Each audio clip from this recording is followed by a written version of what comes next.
my goodness. Today we are talking about Love is Blind, season 9. It is out. They are based out of Denver, Colorado. You guys, I always start to watch it and I'm like, okay, am I going to actually commit? Is it going to be amazing? And it is. It is. It's so good. And there's so much gold. And I need to tell you exactly what I thought about all the shit that is going down. And there's so much gold for you to take away from this. Okay. So listen clearly, listen in, lean in. The first one I'm going to talk about is Nick and Kate. I just can't. So, Nick, as soon as he starts talking, I could hear it. I could hear in his voice. I just don't trust him. I don't. I feel like he's so full of shit. And it was confirmed. This is exactly what happened. And this is something that you guys can really learn too. You know, my intuition was saying to me, this guy doesn't seem honest. He sounds like he's full of shit. I think it's like a womanly intuition. I was like, this doesn't feel safe. He feels like he's full of shit. That was one thing. But then it was confirmed when he's telling Kate, she's so sweet. And he says to her, he loves her. And she doesn't say it back. It seemed like pretty soon, early on, right? And then he says he's keeping Kate on the string, telling her he loves her. He's like, oh, I'm all in, and oh my God. And then he goes and talks to the other girl that he's having a connection with, Annie. And he says, oh my gosh, I'm all about you, and I can see our life together. I can see me proposing to you. And so this is where I call bullshit. You're not going to be saying I love you to someone and then say to someone else, I can see myself proposing to you, right? And then it's absolutely amazing and hysterical how he is completely busted when he's talking to Kate. And he asked Kate about God, like, oh, can you bring God back into your life? Or something about bringing God into the relationship and into the marriage. And Kate says no. I believe it was her mother who passed away a year ago. And it was like she had battling 10 years of colon cancer. And it was just awful the way that what she had to see. And my heart goes out to Kate for that. And so from her experience, she's like, there's no God. How can there be a God that exists, right? And she had told him this before, but somehow he didn't he didn't piece it together where he's like, oh, Kate's not into religion and to God. Even though she said it to him, he's just not paying freaking attention because he's full of shit. He's love bombing her. But now he's like, okay, that's a deal breaker for him. Which, by the way, side note, I do believe that your faith, and if that's really important to you, that should be on your list of okay, if that is so important to you and what you envision for your family, I love that is something that you should be talking about in the pods or in your life of whoever you're connecting to.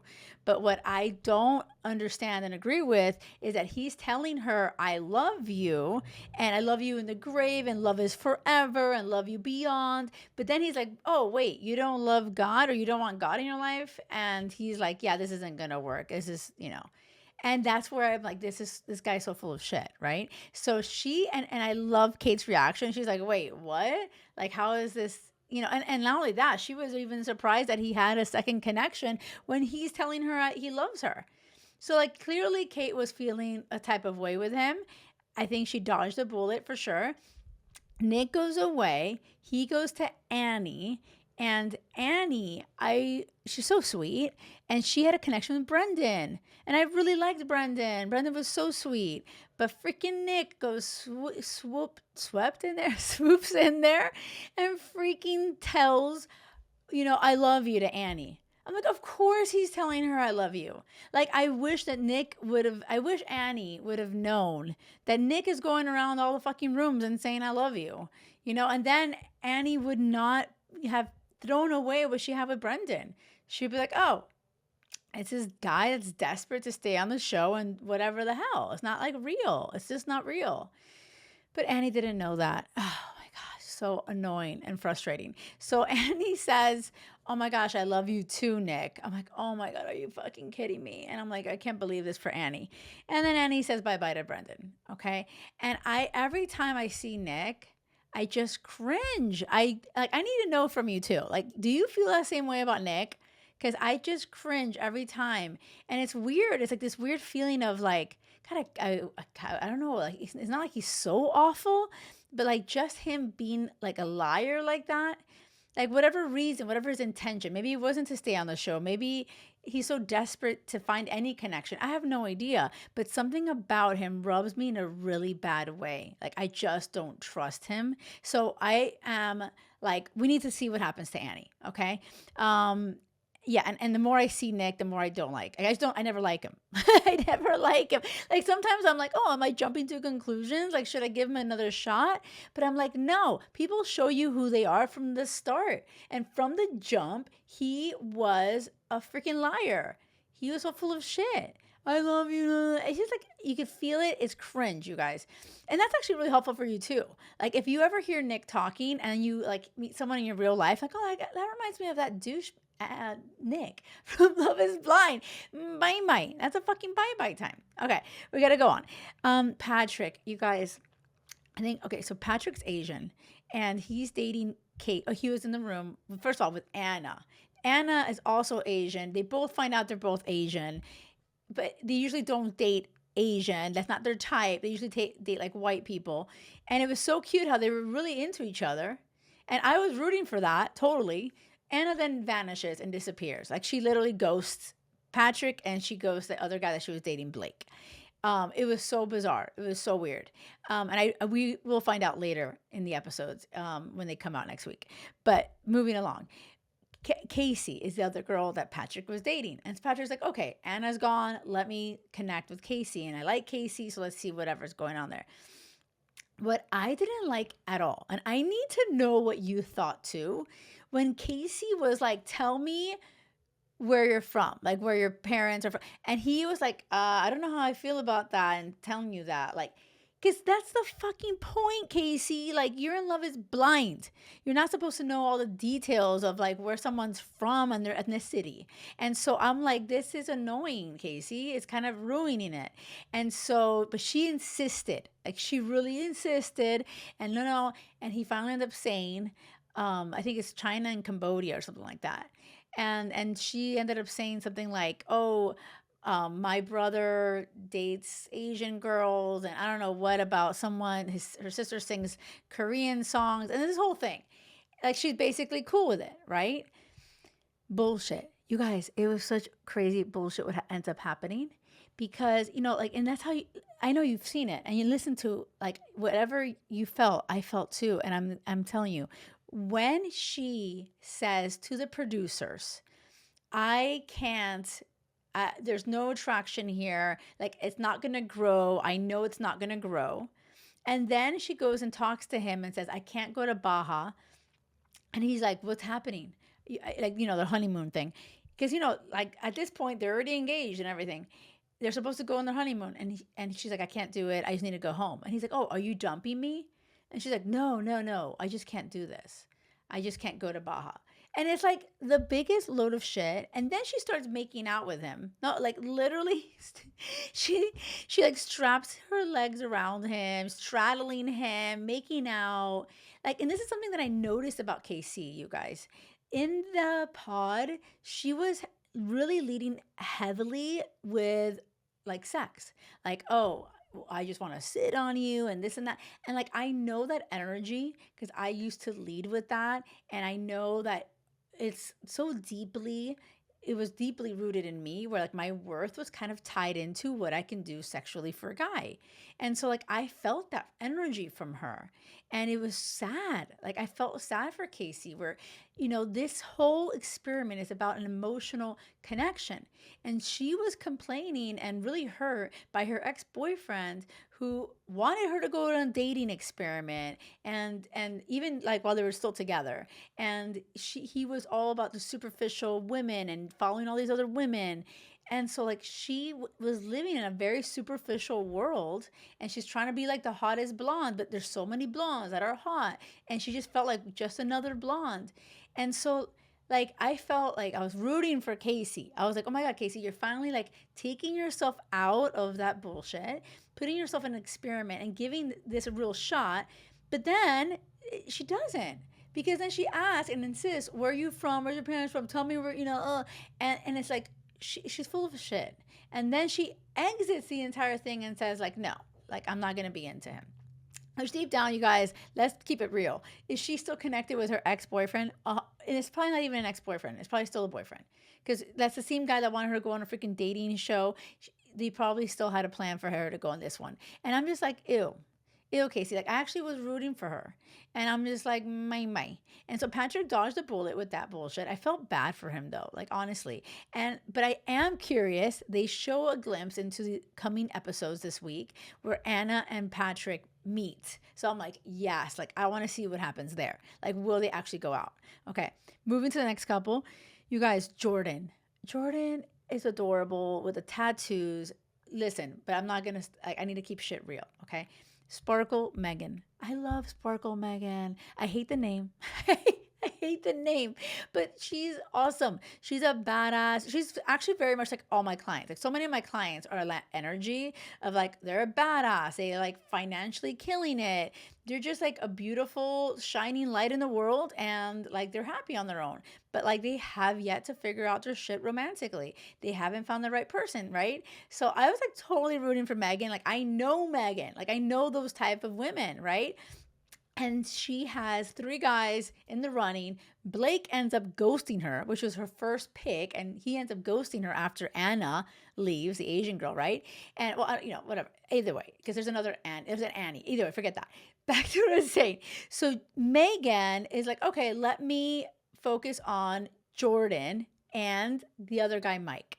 She's like, Mike reminds me of all my exes. She's like, that's so familiar to me. So she's like, I am trusting my intuition for the first time. That is the gold. And that's what I love. And I feel like everyone should take note of that is that we are always trying to think with our head, think with our head. And she's like trying to follow her intuition. And she's like, I've dated guys like this and it hasn't worked out. Let me do something different. And I love how Megan is so close to her dad, and he just passed away recently, and he was diabetic and type 1 diabetes. And her whole life, like she was living, seeing him struggle with that. And Jordan's son, Luca, has type 1 diabetes. And it was like this beautiful like synchronicity. Like this is I truly believe in synchronicities of the universe. I really feel like God is always trying to guide us. And I do think that like it was so sweet and beautiful. Megan was just so vulnerable and be like, Dad, help me here. Like help me, guide me. And she really felt like there was this beautiful connection between what she's experienced and lived with her dad. And Jordan was such a beautiful soul and has his son that has the same, disease. That being said, you guys, like this is where it's like, why can't it be easy? Like this is where like Megan's a badass and makes fucking money and like good for her. I'm all about abundance, yes. But Jordan is broke. Like it just sounds like he even says like, on the guys' lounge, he's like, oh, I don't have money to like support another human. Like I just have my son and that's a lot of money. And I'm like, oh, like this is scarcity mindset, like trying to get, and he has a Kia and she has like a nice car, but there's like definitely they have different lifestyles. And so I feel like that is like if they don't have the same vision, and I don't think they talked about it, like where would we live? Like what kind of life? Like how are we traveling? Like let's go. Her lifestyle seems expensive as it should be. Like, why not? Like, she works hard and she's killing it and she's successful. Fuck yes. But Jordan is not on that same vibe. That to me is a deal breaker. Yes or no, let me know. Like, seriously, I want to hear about it. I want to hear what you think because that is a deal breaker. I think about my husband and I, we're so freaking happy and obsessed with each other. It would not be this happily ever after if I'm here like let's go to the Ritz and let's go travel here and there and he's like no, it's too much money, man. No, like that's not the vibe. That's not we are aligned. We are truly aligned with our goals and how we live life and we travel and we do all the things. We give the best school circuits, like everything. And if we were not, we would not be together. Like this would be a whole podcast about divorce. It would be all about like don't fucking date broke people or some shit like that. You know what I mean?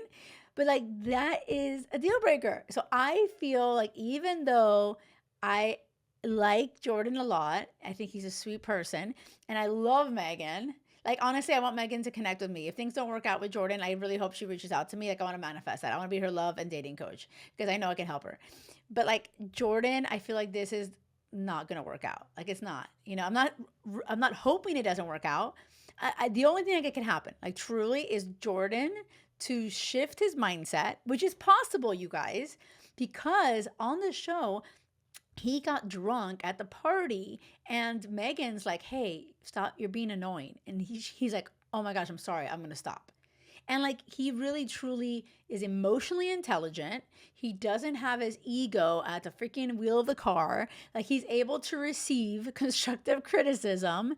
Like honestly, these are all like emotionally intelligent, emotionally mature, like all these things that you want in a partner. So like that he was able to shift, right? So I am really curious to see, oh my gosh, if he now is going to be doing life with Megan, Megan is going to be living it up, is he open to expand and become abundant and be like, oh shit, this is different, but can he step into it and be excited about it? Because that's the thing, you want to choose a partner that like helps you expand and grow. You never want to be like, oh, okay, we just stay in our little box forever. So like I do have like I'm rooting for them. They're so sweet. There's a massive red flag, but I think that it's definitely worth watching. Like I need to see what happens with Jordan and Megan for sure. Okay, we need to talk about Ali Anton, you guys. So Allie's beautiful. Like seriously, like they're all beautiful. They're all amazing. But like Allie's like what the fuck? She's gorgeous, Brazilian, and she chooses Anton, who's Russian, and like they emotionally connect in the pods, and he's like they both learned English. I think they're 8 years old, and like they were just the. I do feel it's so important to have these kind of similarities in the background, the way that they were raised. Like I think that is so valuable, right? And they can really empathize with each other. Okay. But there is something that happened, and I want to know if you heard it too. Let me know. When she says, "Oh, like talking about money," and he says, "I'm into like traditional, like I want to take care of my woman." She was like, "I'm in. Like that's it." Like I just felt like she wants a man to take care of her, and like there's nothing wrong with that. Like in my world, the way that I was raised and how I always am, like I'm independent. I always am. Like when I met Will on my first date, I'm like, how do you feel about dating someone who's independent? Like that's just me. I love having my career. And even when I had my kids, like I worked from home, like I made it all happen, right? But Allie doesn't seem the type of like, I want to be working forever. She's like, take care of my ass.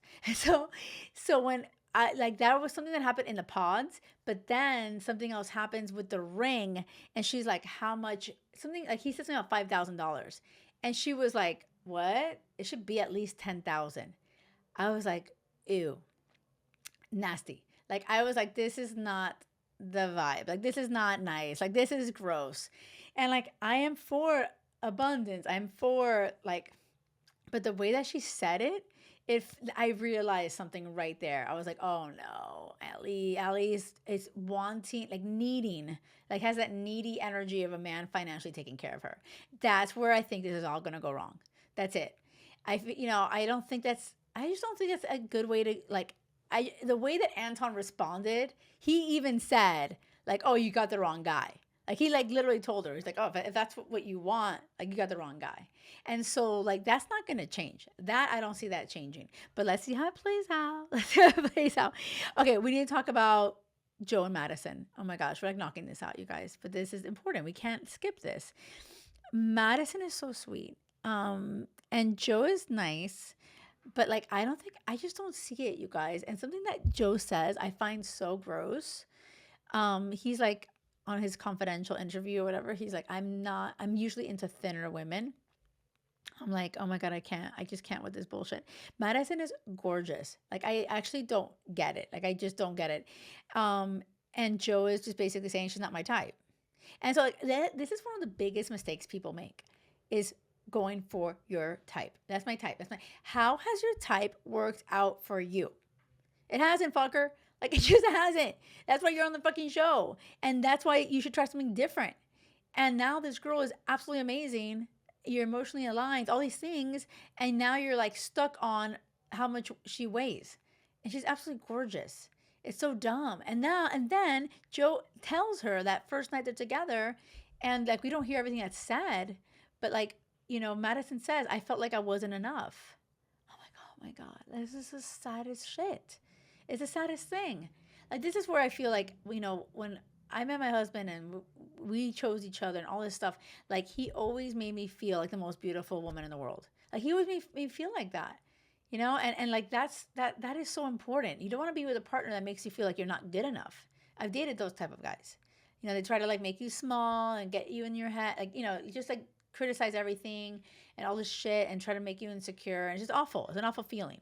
And you want to have that man that is so secure in himself, knows what he wants, and values that in you. And when he sees it, he so appreciates it and doesn't take it for granted, right? And he like lets you know every single day. Like, that's not the energy I'm getting from Joe. And I'm like, yeah, it's bite time. That's what it really feels like with him. And so I'm calling it. They're done, right? And so the last people that we're going to talk about, you guys, is KB and Edmund. Okay, you guys. When I saw Edmund, I'm like, I don't want to judge quickly, but I was like, oh my God, he's like nerd, like big time nerd, right? But nothing wrong with that. Like, nothing wrong with that. Like, nerds are so cute. Like, okay, so sweet. Like, Will, my husband, is a nerd for sure. I don't know if the nerd is a word. What's the worst one? Either a dork, nerd, whatever. But like, this guy is like another level. And I was like, okay, but KB, she has a longer name and I just can't think of it right now. But they call her KB. She's awesome. She's a badass. I really love her vibe. She's great, right? And she chooses him. And they seem really like, I'm going to love you. Everything's amazing. Da, da, da, da, da. Where I feel like things are going to go really wrong. Okay. Like I love how they communicate. I love how they seem aligned in a lot of things that they want. Um, and he's like really nurturing and giving her foot massages, yada yada. But they didn't have sex the first night. All the other couples did, and she didn't. And he finds out, and he cares what other people are doing and what other people think. And this is where I feel like she is very emotionally intelligent. She's trying to guide him. He's more emotionally immature for sure. I think that he is smart and he's open. He has a growth mindset and he's curious and he's asking questions. So I don't think this is like a bye bye moment, but like he got really upset, like so upset. At the very end of the last episode, the sixth episode, he's like freaking out that, she doesn't want to have sex until on their wedding day, a month later. And he's like, judges. And that was so nasty to me because she says, oh, I've had sex like a one night stand with people that don't matter to me. That's when he lost his shit. And this is where I feel like his ego is at the wheel of the car. Like he's like, I'm such a nice guy. I'm doing all these things for you. And you won't even like do that with me, but you'll do it with a guy that you don't give a shit about. It was so gross how he said it. And it just sounds so judgmental and like shaming even a little bit. And I'm like, fuck off, Edmund. And the good news is that I don't think KB is going to ever tolerate bullshit. She just is like, I'm going to sleep. She turned around, right? I feel like I wouldn't even have him on the bed. Like I would been like, mine, like exit the bed, like get your shit together. You know what I mean? I just feel like that is very telling of this guy Edmund. I think that he has some more work to do and inner work to do because if he's not totally secure in himself and he's like this one thing is getting him so upset, like he's got shit to do. He has to figure it out on his own. And that's not her job to do it for him, And side note, how do I feel about them waiting until they get married to have sex? I'm not a fan of it. I do think it's a really important part of a relationship. And I do think that, 100% things are revealed in the bedroom. And if the sex sucks or whatever, you never know what could happen. Maybe they can't get hard. They can't stay hard. Maybe he has a porn addiction. Maybe he has all these other issues. Maybe he has insecurities. Like all these things could happen. Maybe he doesn't go down. Maybe she doesn't go down. Like all these things could happen. Sex is an important part of a relationship. So I actually feel like they all should have sex at least like the day before the wedding or whatever. But she wants to wait until the wedding day. So either way, at the end of the day, it's Edmund has to say like the ideal situation. Edmund would be like, you know what? I'm confident in us. I'm secure enough as a man and as a partner to you, and I love you and I'm here for you, and that's it. Wait, he wouldn't be phased by the fact that everyone else is having sex, and he wouldn't even give a shit about her having one night stands with anybody else in her past. Like, I just think that the way that he is reacting to it, it's an overreaction. It's bullshit, and KB doesn't deserve it. I just feel like KB is so emotionally mature. She should find a partner that is aligned and at her level. So I am going to wait and see. I'm not saying by Edmund. I feel like he can go to sleep.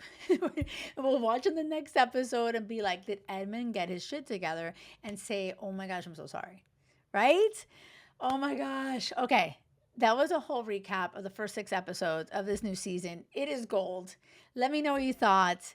Drop your comments. I want to hear them. And until next time, remember, it has to be crazy love or nothing. Bye.